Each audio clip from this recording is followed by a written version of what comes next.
तो स्टूडेंट्स, इस वीडियो में हम unit some basic concept of chemistry का एनसीईआरटी न्यूमेरिकल सॉल्व करेंगे। स्टेटमेंट देखो क्या है।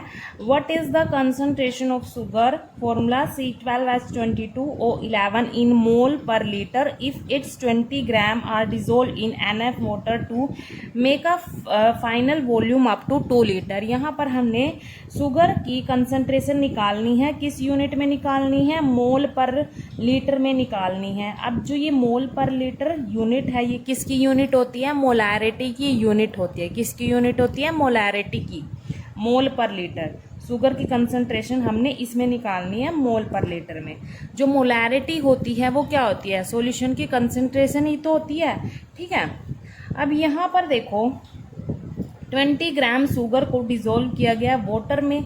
जब इसको वाटर में डिज़ोल्व किया गया तो वॉल्यूम कितना हो गया उसका? 2 लीटर वॉल्यूम हो गया। ठीक है, अब यहाँ पर शुगर का एक्चुअल मास गिवन है 20 ग्राम और वॉल्यूम भी गिवन है यहाँ पर सॉल्यूशन का। ठीक है, तो हमने क्या निकालना है? शुगर की कंसंट्रेशन निकालनी है, यहाँ पर इस यूनिट में निकालनी है। ये यूनिट किसकी होती है? मोलैरिटी की यूनिट होती है। तो यहाँ पर हम मोलैरिटी का फॉर्मूला लगाएंगे। देखो मोलैरिटी का फॉर्मूला क्या होगा? मोलैरिटी क्या है? यहाँ पर कंसंट्रेशन है शुगर की। ठीक है, अब यहाँ पर देखो number of moles of solute, number of moles of solute divide में क्या आएगा? Volume of solution, volume of solution in litre,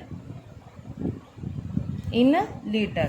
ये है मोलैरिटी का फॉर्मूला। ठीक है, और इसकी यूनिट क्या होती है? मोल पर लीटर। हमने जो कंसंट्रेशन निकालनी है वो मोल पर लीटर में ही निकालनी है। ठीक है, अब देखो यहाँ पर तो इस फॉर्मूले के अकॉर्डिंग हमें किस किस चीज़ की नीड है? यहाँ पर मोल्स की, सोल्यूट के मोल्स निकालने हैं और वॉल्यूम तो हमें पता है कितना है, 2 लीटर है। तो यहाँ पर पहले हम मोल्स का फॉर्मूला लिख लेते हैं। मोल्स ऑफ सोल्यूट, सोल्यूट क्या है? यहाँ पर शुगर है। क्या है? शुगर सोल्यूट है यहाँ पर। अब मोल्स ऑफ किसके निकालने हैं? शुगर के निकालने हैं। Moles of sugar, moles of solute, solute क्या है यहाँ पर? शुगर। ठीक है, और सोलवेंट क्या है यहाँ पर? वाटर। अब देखो मोल्स ऑफ शुगर मतलब मोल्स का फॉर्मूला क्या होता है? Actual mass, actual mass divide में molar mass, actual mass divide में मोलर मास। अब देखो एक्चुअल मास तो हमें पता है इसका कितना है, शुगर का 20 ग्राम है, लेकिन मोलर मास नहीं पता हमें इसका। तो हम क्या करेंगे? यहाँ पर हमें क्वेश्चन में फॉर्मूला गिवन है तो हम इसका मोलर मास कैलकुलेट कर लेते हैं साइड में। Molar mass of sugar, formula क्या है? C12H22O11। इसका हम मोलर मास कैलकुलेट करेंगे। यहाँ पर देखो कैसे करते हैं कैलकुलेट मोलर मास। कार्बन का एटॉमिक मास कितना होता है? 12 होता है, और कितने कार्बन है हम उससे मल्टीप्लाई करेंगे। कितने हैं? यहाँ पर 12 है। फिर प्लस करेंगे, यहाँ पर हाइड्रोजन का एटॉमिक मास 1 होता है और कितने हाइड्रोजन है उससे मल्टीप्लाई करेंगे। कितने? 22। फिर प्लस करेंगे, फिर उसके बाद ऑक्सीजन का एटॉमिक मास 16 होता है। कितने ऑक्सीजन है उससे मल्टीप्लाई करेंगे। यहाँ पर 11 है, मल्टीप्लाई कर दिया। अब इनको हम सोल्व करेंगे तो सोल्व करने पर देखो यहाँ पर 144 प्लस 22, यहाँ पर प्लस 176 आ जाएगा। इनको हम ऐड करेंगे तो कितना आएगा? 342 ग्राम पर मोल। ये हमारे पास क्या आ गया? इसका मोलर मास आ गया। किसका? शुगर का। ठीक है, अब तो हम क्या करेंगे? यहाँ पर मैं मोल्स को n से रिप्रेजेंट कर देती हूँ। ठीक है, अब देखो एक्चुअल मास तो हमारे पास कितना है? 20 ग्राम है, ये लिख दिया मैंने। मोलर मास कितना है? 342 ग्राम पर मोल।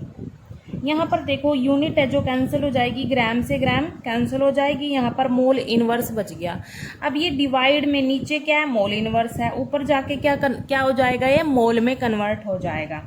देखो मैंने n से रिप्रेजेंट करा है मोल्स को। ठीक है, अब क्या करेंगे? इनको हम डिवाइड करेंगे।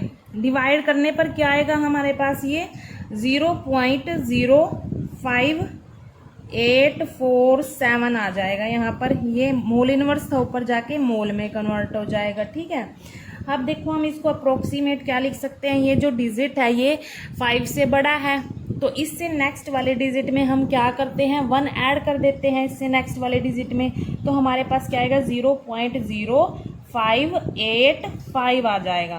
ठीक है, तो अप्रोक्सीमेट हमारा जो मोल्स आए हमारे पास शुगर के कितने आए 0.0585 मोल। अब देखो हमारे पास वॉल्यूम भी है और लीटर में ही है वॉल्यूम, तो 2 लीटर, और मोल्स भी निकाल लिए हमने। तो क्या करना है, सीधा दोनों वैल्यूज को हमने इस फॉर्मूले में पुट करना है मोलैरिटी वाले में। ठीक है, तो मोलैरिटी वाले फॉर्मूले में हम इन दोनों को पुट कर देंगे। नंबर ऑफ मोल्स कितने हैं, ये है 0.0585 मोल, डिवाइड में वॉल्यूम कितना है 2 लीटर। देखो according to formula number of moles of solute divide में volume of solution in litre, moles put कर दिए, अब वॉल्यूम कितना है 2 लीटर है। अब हम क्या करेंगे, इसको डिवाइड करेंगे, डिवाइड करने पर क्या आएगा हमारे पास 0.02925, यहाँ पर ये मोल ऊपर ऐसे, और जो ये लीटर है ये नीचे है, ऊपर जाके लीटर इनवर्स हो जाएगा। यहाँ पर देखो जो हमारे पास ये मोलैरिटी आई है, यहाँ पर मोल पर लीटर में मैंने इसको राउंड ऑफ करके लिखा है। यहाँ पर जो ये डिजिट होता है या तो 5 या 5 से बड़ा हो अगर, तो हम उससे नेक्स्ट वाले डिजिट में हम 1 ऐड कर देते हैं। ठीक है, तो मैंने यहाँ पर 2 में 1 ऐड कर दिया तो 3 आ गया, तो हमारे पास मोलैरिटी कितनी आई 0.0293 मोल पर लीटर। देखो न्यूमेरिकल में जो कंसंट्रेशन पूछी थी वो इस यूनिट में पूछी थी मोल पर लीटर, और इसी में हमने निकाल दी कंसंट्रेशन। ठीक है, और जो मतलब ये किसकी यूनिट है, मोलैरिटी की यूनिट है, तो आपको इनडायरेक्ट वे में पूछा है कि कंसंट्रेशन निकालो मोल पर लीटर में, न्यूमेरिकल में इनडायरेक्ट वे में पूछा आपको। ठीक है, तो सीधे सीधे ये भी पूछ सकते थे कि मोलैरिटी निकालो इसकी। ठीक है, तो आपको यहाँ पर यूनिट वाइज पूछा है यहाँ पर, तो आपको पता होनी चाहिए कि ये किसकी यूनिट होती है, उसी के हिसाब से हम यहाँ पर फॉर्मूला लगाएंगे। ठीक है, यहाँ पर मैंने मोलैरिटी का फॉर्मूला लगाया क्योंकि ये इसी की यूनिट होती है ना। Thank you.